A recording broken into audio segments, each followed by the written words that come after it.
Welcome to the Great Detectives of Old Time Radio. From Boise, Idaho, this is your host, Adam Graham.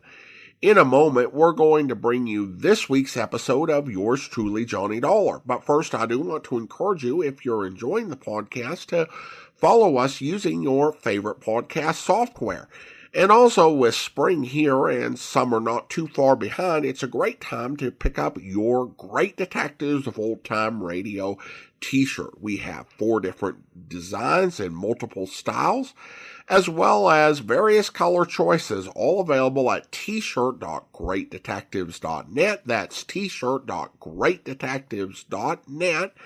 But now, from January 5th, 1958, here now is the Ingenuous jeweler matter. And Johnny Dollar. This is Harry Branson, John. Hi, at Harry. the Philadelphia Mutual Liability and Casualty Insurance Company. I said hi. How are you? Oh, yes. Well, I'm fine, thank you. But that's beside the point. John, this thing has me terribly upset. Comes the day you aren't upset over something, Harry. It'll be a miracle. What's it all about? Can you come down here to Philadelphia right away? Don't see why not, but now what Believe seems to me, be... if you can clear up this matter, I shall be eternally grateful. $985,000. Wow. For what, Harry? Of course, anyone, any criminal, that is, could be suspect in the theft. Theft of what? But the murder, it doesn't make sense. Or does it? What do you think, John? What do I think? Look, Harry, you haven't yet given me... What possible reason could there have been for firing the shot that... How about the butler? What, the butler? Of course, I never thought of that. John, what butler? Oh, I'll be down to see you, Harry. Goodbye. Wait. You mean you know something about this case that the police and I don't know? I don't know anything about it yet. I'll be down to see you. But in that case... Goodbye, Harry. But in that case, John, if you don't know anything about it, what leads you to suspect the butler? And what butler... John, you have me all confused. Then that makes us even. Bye. But, John... So help me. If it weren't for the big fat expense account I can foist on Harry Branson... Well, here we go again.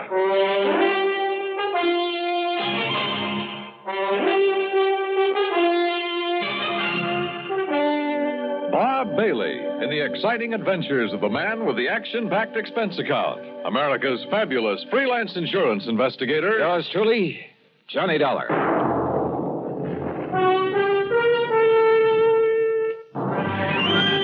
Now, Act One of yours truly, Johnny Dollar.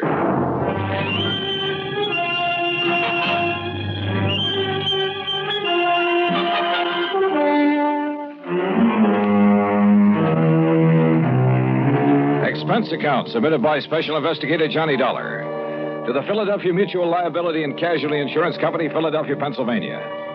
Following is an account of expenses incurred during my investigation of the Ingenuous jeweler matter.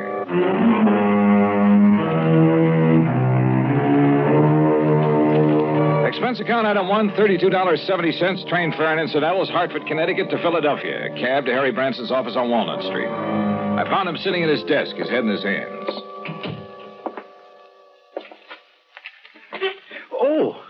Oh, John, I'm glad you've come. Yeah. Well, how's your good health, Harry? My health? Wait, As a matter of fact, it's fine, although I did have a touch of laryngitis last week. I could hardly speak about it. John, why do you always try to take my mind away from matters at hand? I simply asked Particularly something as important as this. All right. As what? The Beaufort collection, of course. Beaufort. Oh, yeah. Seems to me I've heard about that. Jewelry? One of the most important small collections in the world. Why, when His Grace the Duke de Beaufort lost them to the Germans back during the First World War... Yeah, I'm sure. But now let's get to the point. They've been stolen. And we'd insured them for nearly $1 million. Stolen from where? The jeweler who owned them, J. Harold Whipsett. Oh, hey, I've heard of him, too. Isn't he the fellow who was tagged by the Customs Department a few years ago for trying to smuggle in a lot of stuff? Yes, the same one. But his reputation since that incident has been quite all right, completely unsullied. Oh, I must admit that I had some misgivings about issuing a policy to a man with his past record. But since he's in the clear again, and considering the premiums involved, and John, I had a long discussion with a psychiatrist about the man, about what would motivate him to... Look, Harry, before you go rattling off on another tack... What? John, I resent that. Look, you said something about murder at the time of the theft? Oh, yes. So far, however, it's only attempted murder, you see? Of this man, Whipsett? His secretary, Miss Winkle. Winkle? Perry Winkle. Oh, now, wait. Is that some kind of a gag? It certainly is not. At first, when they arrived, the police thought she was dead. Where did all this happen? At the Whipsit office. It's on Chestnut Street. When did it happen? Just last night. Oh, dear, $985,000. That may be a human life. Well, yes, of course. Now tell me all you know about it, Harry. Well, the Beaufort collection contains several diamond and emerald brooches that date back to, let me see. Forget the dates. What I want to know is... No, the fact that all the stones were rather small and of conventional cut means that once they're remounted, no one could ever identify them. Well, what's that got to do with the date of the collection? Well, as I started to say... Let's go over to the Whipsit's office. Oh, very well. Now, as I started to say, the date of the Duc de Beaufort's acquisition of these jewels... You say this Periwinkle was badly hurt. How? She was shot by the robber. Now, as I started to say, the date at which the Duc de Beaufort... Tell me this. Was Whipsit himself shot or shot at? No, and I'm sure he'll tell you all about that when you see him at his office. He's certain to be in this morning. As I started to say, John... Down, going down, gentlemen. Yeah, thanks. Come on, Harry. Step in, please. Harry! As I started to say, John... John? Whether I want it or not, during the 9-block taxi ride up Chestnut Street, I got the whole history of the Duc de Beaufort's jewels, from the time of the French Revolution to the present. That cab, by the way, is Adam 2, $1 even. What I did want to know was more about J. Harold Whipsit. After all, a man who had once attempted fraud against U.S. Customs. Anyhow, we finally reached his office in the Prosser building. Present was Police Lieutenant Bart Stanley, with whom I'd worked a case 2 years ago. Glad to see you, Johnny. Yeah, same here, Bart. Well, what do you make of it? So far, blanco. Is Whipsit here? One of the boys took him down for some coffee. He needs it after what happened to him last night. The Beaufort jewels, huh? Yeah. Yes, I told Mr. Dollar all about them, Lieutenant, how the robber took nothing else, how the jewels themselves came into being, how back in the Harry, 18th... we've got work to do here. Well, after all... Now, look, Bart, this man Whipsit, his reputation in the past... I know exactly what you're going to say. I might have thought the same thing, Johnny, if I hadn't seen exactly what happened. Tell me what did happen. Lieutenant, you look very tired. Yes, Mr. Branson, I am. After all, having been up all night on this thing, suppose I bring Mr. Dollar up to date. Well, sure. Oh, no, you don't. I want to find out now, not next week. John. Go ahead, Bart. Well, Whipsit and his secretary, Periwinkle... Isn't that a name? Yeah, sure is. Where is she, by the way? Jefferson Hospital. Anyhow, they were here very late last night working on the books. Came a knock on the door. Whipsit opened it. This man barged in with a gun and demanded the Beaufort collection. And? Well, Whipsit argued with him, finally gave in when the guy threatened to shoot him. But Miss Winkle made a dash for the door. The intruder let her have it, held the gun on Whipsit, tore out the telephone line, then locked him in and disappeared.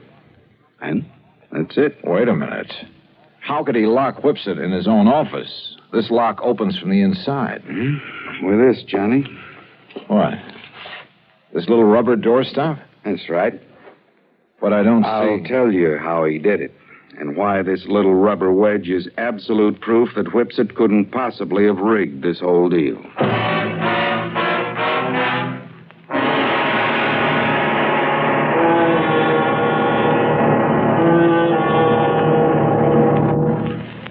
Act two of yours truly, Johnny Dollar, in a moment. Act two of yours truly, Johnny Dollar, and the Ingenuous Jeweler Matter.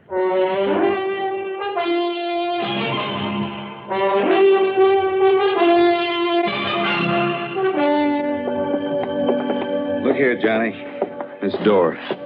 What about it, Bart? Oh, this is a real old building. All the office doors open outward into the corridors. See? So? All right. After the robber made Mr. Whipsit hand over the jewelry, he shot the secretary, Miss Winkle.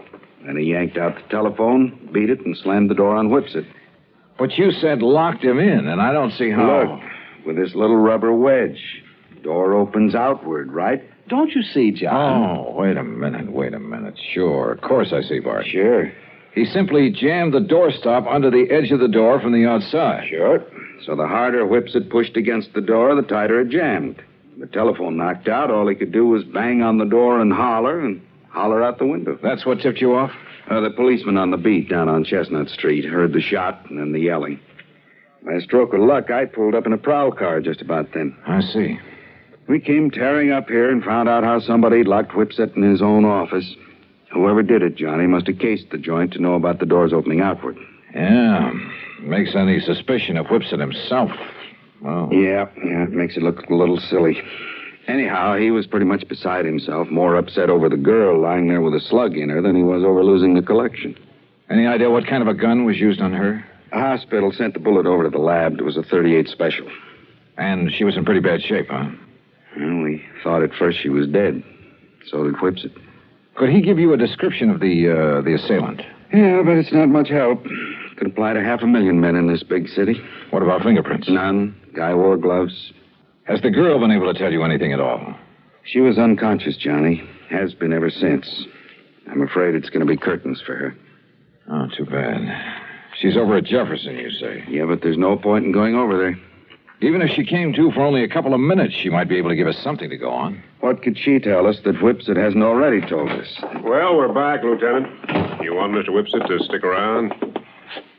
No, I guess not, Conroy. I took him over to a place I know on Pine Street and poured a couple of stiff drinks in him. He needed them. And you too, Conroy? Oh, now, Lieutenant. Mr. Whipsit, this is Johnny Dollar, insurance investigator. Mr. Dollar. How are you? You know Mr. Branson, I guess. Oh, yes. Oh, yes, indeed. And may I tell you, Mr. Whipsit, how dismayed I am by what's happened here. Thank you, Mr. Branson. It's been a terrible, It terrible... certainly has. $985,000. I was speaking of poor Miss Winkle, sir. Oh, yes, of course. Yes. Mr. Whipsit, this girl, Miss Periwinkle, she was your secretary. She was more than that, Mr. Dollar. I loved her. How is she, Lieutenant? Has there been any word from the hospital? Well, Yes, Mr. Whipsit, there has. And it's proof that modern medicine is a very wonderful thing. What do you mean, sir? Yes, John, It may take time, of course, a long time. Yes? As a matter of fact, she hasn't even regained consciousness yet. I see. But it looks as though she'll fully recover. Oh, I see. Well, I hardly need tell you how I feel about that. How glad I am. I told that little white lie to see what, if any, reaction I'd get. And I had a strange feeling that his words, how glad I am, were not quite true. Fortunately, neither Harry Branson nor the lieutenant questioned my apparent knowledge of the condition of the girl. Even better, the lieutenant rose to the occasion. well, as I see it, there's really nothing further we can do here. You look like you could use some sleep, Mr. Whipsit. And Conroy and I'd better get back to headquarters, see if the boys have run down anybody who fits that description you gave us. Yeah, good idea. Let's go, huh? And Mr. Whipsit, you close up and go on home and get some rest. Yes, I will. Thank you. Thank you very, very much. You have no idea what a terrible shock this has been for me. Of course, you'll keep yourself available if we need you further. Oh, of course, Lieutenant.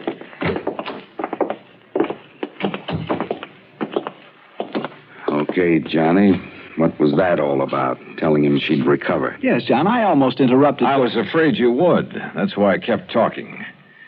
Barn, I'm going over to the hospital. Oh, now look, If Johnny. there's only one chance in a million of that girl regaining consciousness, I want to be there when she does. You still suspect Whipsit? Did I say that? Don't you see, John, the whole thing hinges on that little rubber doorstop.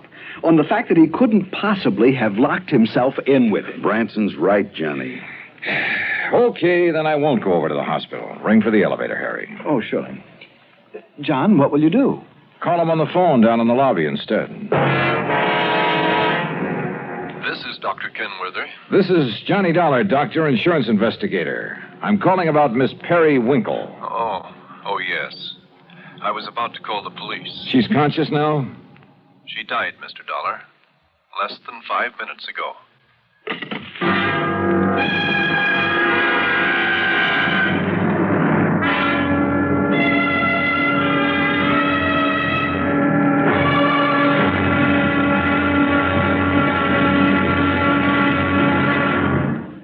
Act 3 of yours truly, Johnny Dollar, in a moment. Act 3 of yours truly, Johnny Dollar, and the Ingenuous Jeweler Matter.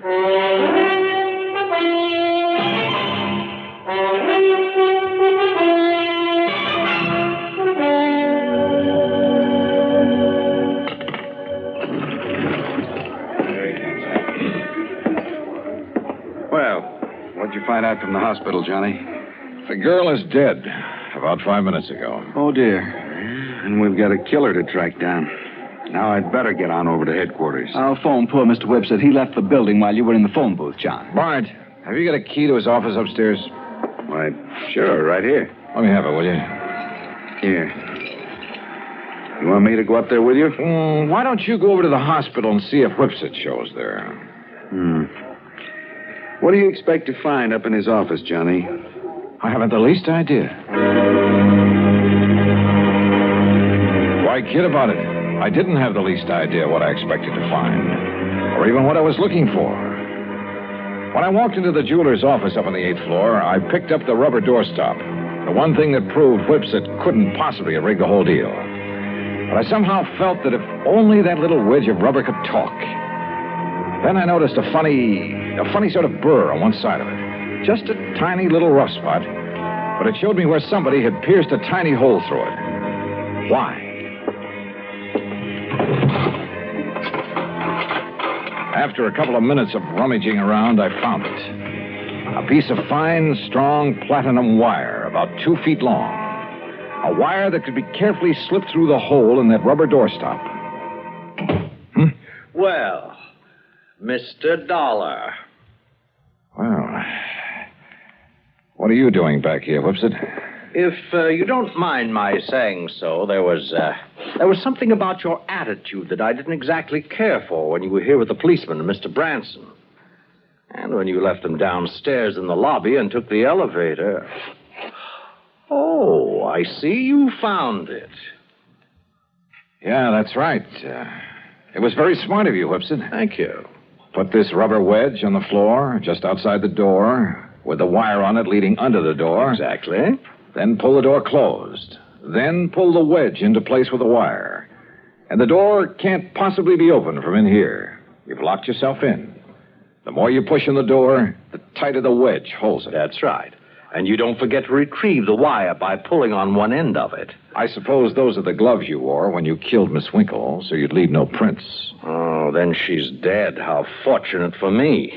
And that's the gun you used? Yes. I'm afraid she was rather averse to my breaking down the Beaufort collection, melting down the mountings and secreting the stones at my home. And, of course, claiming the insurance money, but after all, nearly $1 million. Why are you telling me all this? Because, you see, this is also the gun that will kill you. After which I shall lock your body in this office using the doorstop again. It's a rather nice touch, don't you think? Is it? Well, don't you see? It's now a sort of trademark of the completely unknown thief, the unknown killer of both the girl and you. Oh, now, wait a minute. Do you think if I found out how you did it, the police can't? Did they, even after their lab crew spent the whole night up here? Yeah, I guess you got a point there. Yes. Now, turn around, Dollar. Well, turn around. Well? You see, I'm going to have to shove this gun into your back to muffle the sound. Look, Whipset. Unless you have a better idea. Well, I have. What? Oh, me. Oh, I suppose I might have known this whole thing seemed too easy. All right, Lieutenant. All right, Conroy, wrap him up. Right, Lieutenant. Hands out, Whipset. Johnny, I knew you had something up your sleeve when you came back up here. Just wouldn't let me work it out alone, would you, Bart? All right, what was it? What did you find out that tipped you off? Oh, you'll never know from me. Huh? After all, I might want to use it to stump you sometime. Oh, now look, Johnny. Okay, ask Whipset here. He just loves to explain things. At great length, too. At least it was long enough for you boys to get up here. I know something he's not going to explain his way out of. Let's go, Whipset.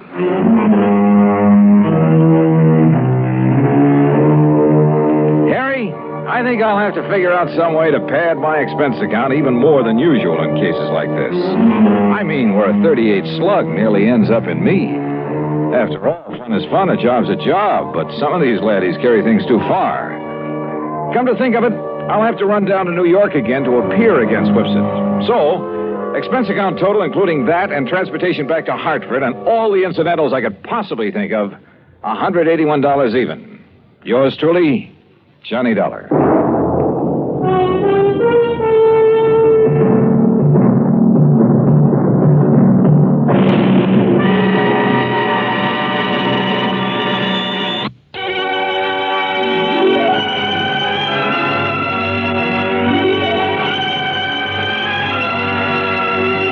Johnny Dollar has come to you through the worldwide facilities of the United States Armed Forces Radio and Television Service.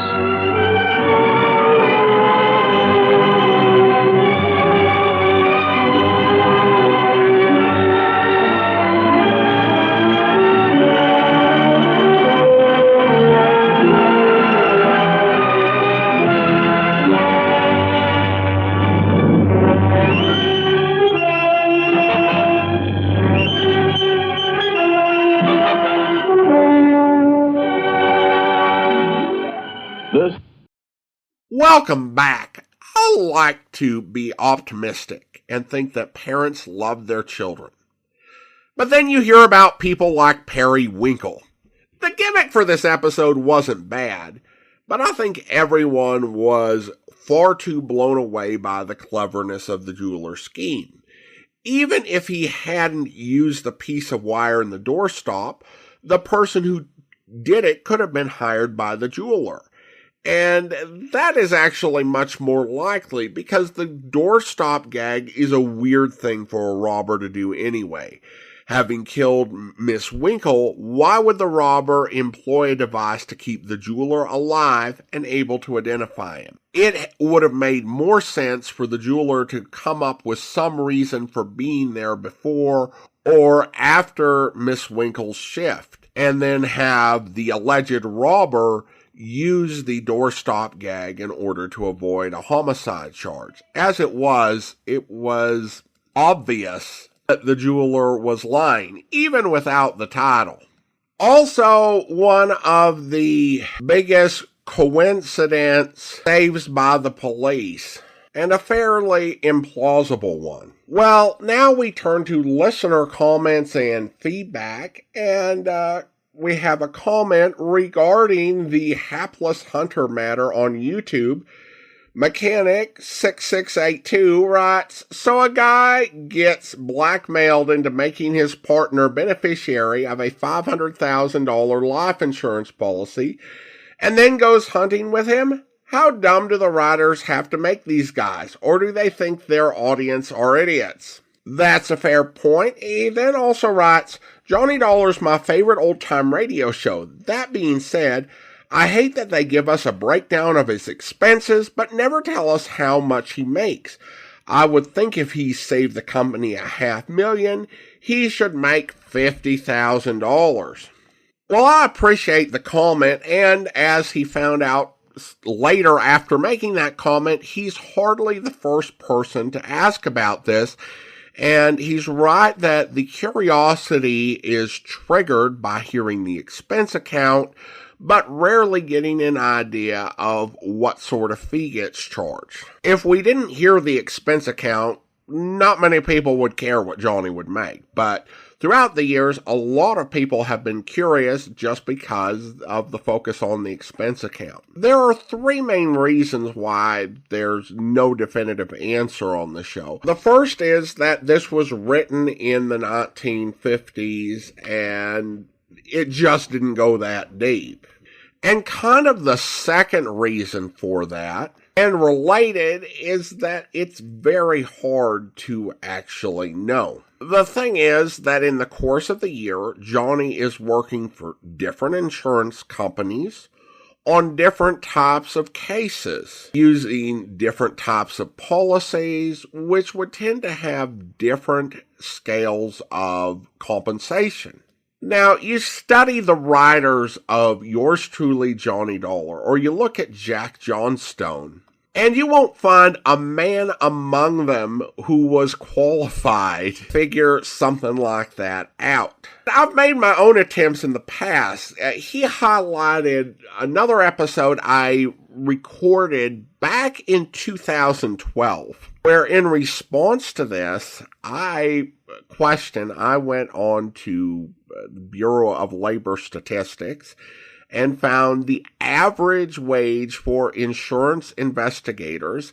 And they had like average, and then they had the high wage, which for 2006, which was $79,000. To me, that didn't sound like a bad living at the time, but Mechanic 6682 pointed out that that'd be a bit over $124,000 in today's money, and with as often as Johnny risks his life, and as often as Johnny saves the insurance company massive sums of money, that's probably not enough.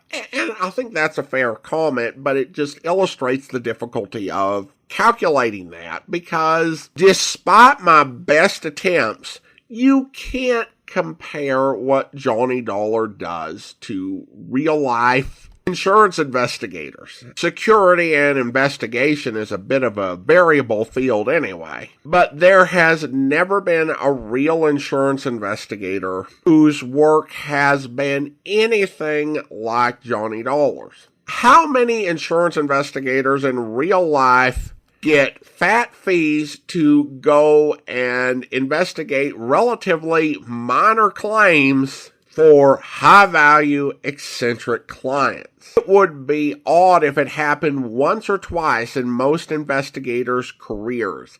It happens probably 4 times a year to Johnny. Most of his cases are high-value mysteries with big stakes, and likely his services come at a premium to the companies that hire them. I suspect the average investigator, even the ones with higher earnings, probably has a lot more routine. And I guess the third point is that it would be awkward to talk about the Johnny earning a realistic amount of money. Keeping in mind also that we've mentioned already that his adventures are being broadcast on the radio, which means he's been paid for that too. And I think a detective wealthy could actually be a little bit awkward at that point. I read once that the idea for Johnny Dollar in part was to create a poor man's Philip Marlowe.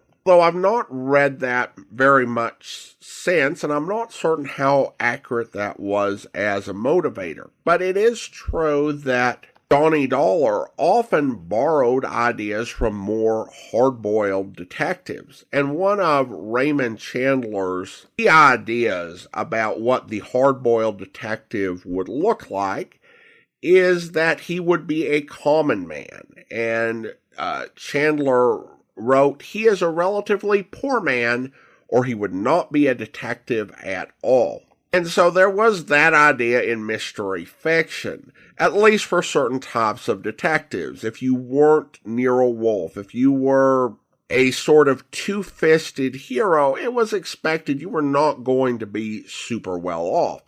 Now, I do think that the standard of living for detectives rose a bit during the 1950s, but it was an awkward balance and probably not something you would call attention to unnecessarily. Of course, as time went on, you would have other characters who had more obvious wealth from their work. You had people like Banachek in the early 1970s, played by George Peppard, and he was someone who got a lot of wealth off of solving these very high-priced, complex, seemingly impossible to solve insurance mysteries. And then you had Frank Cannon, who just had this amazing apartment.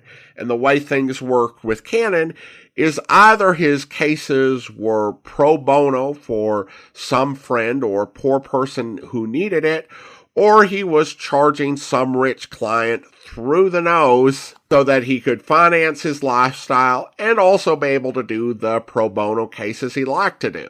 So attitudes would evolve on that, but I think in the late 1950s, I would probably not be comfortable calling attention to how much money Johnny would obviously be making off the cases that he's taking. And then we have a new review from Apple Podcasts where JDC1591 from Canada gives a 5-star review, who writes, Adam Graham has given us one of the finest podcasts around. Thank you, sir, for your dedication to your podcast and the wonderful material that you continue to share with us. I can always rely on you for another great radio show. Just one thing. Is it really necessary to analyze some episodes to death? Can't an episode just be fun to listen to? Well, thank you so much. I do appreciate the question, and really, it's a fine balance. Like, on one hand, I actually think that talking about and analyzing and thinking about different aspects of the episode can be part of the enjoyment of it. Even if you are criticizing some aspect of the production, there's a social aspect to entertainment, of sharing an experience, talking about it, and saying, this is what I liked, this is what I didn't like. And so I share a little bit of that, depending on the episode. And I also work to engage with what people in the audience are thinking as well. That's one of the reasons why we started the podcast. And you'll find with so many programs, the people who have the nitpicks, who notice like the littlest issues, tend to be some of the people who are most engaged and love and enjoy it the most. Now, is it possible to analyze to death? Or to go too far, like into deconstructing everything? Absolutely. And I think that there are a lot of things that can be over-criticized, and I try not to do that. But I will engage with comments that sometimes mention some things which I wouldn't have called out, but somebody else noticed. And again, it's just trying to have that engaging conversation. And if you find out it's going in a direction and you're like, I don't particularly care for this line of conversation, then, you can skip ahead, or you can speed me up so that I sound like Alvin from the Chipmunks. And then once I'm done saying ooh, ee, ooh, ah, ah, or whatever, then, and get on to thanking Patreon supporter of the day and things like that, then, slow it back down. And then we also have a couple of comments from our listener survey. Jeffrey writes, I can only sleep to Johnny Dollar. And another listener writes, I listen when I'm in the craft room. I really enjoy Johnny Dollar. Well, thank you so much. And now it's time to thank our Patreon supporter of the day. And I want to go ahead and actually Patreon supporters of the day. I want to thank Paul, Gregory, and Lori, who all became Patreon supporters 5 years ago this month. In April of 2020, Paul supporting the podcast at the Detective Sergeant level of $7.14 or more per month. And Gregory, Peter, James, and Lori supporting the podcast at the Shamus level of $4 or more per month. Thank you so much for your support. And that will do it for today. If you're enjoying the podcast, please follow us using your favorite podcast software. We'll be back next Friday with another episode of yours truly, Johnny Dollar. But join us back here tomorrow for Dragnet, where... What did you want to talk to me about, officers? I haven't done anything wrong. Oh, we know that, son. We'd just like to find out how you've been getting along. I've been getting along all right. 2 A's and 4 B's on my report card last month. Mm-hmm. Where's your sister, Dick? I hope you'll be with us then. In the meantime, send your comments to box13@greatdetectives.net. Follow us on Twitter at Radio Detectives, and check us out on Instagram, instagram.com/greatdetectives. From Boise, Idaho, this is your host, Adam Graham, signing off.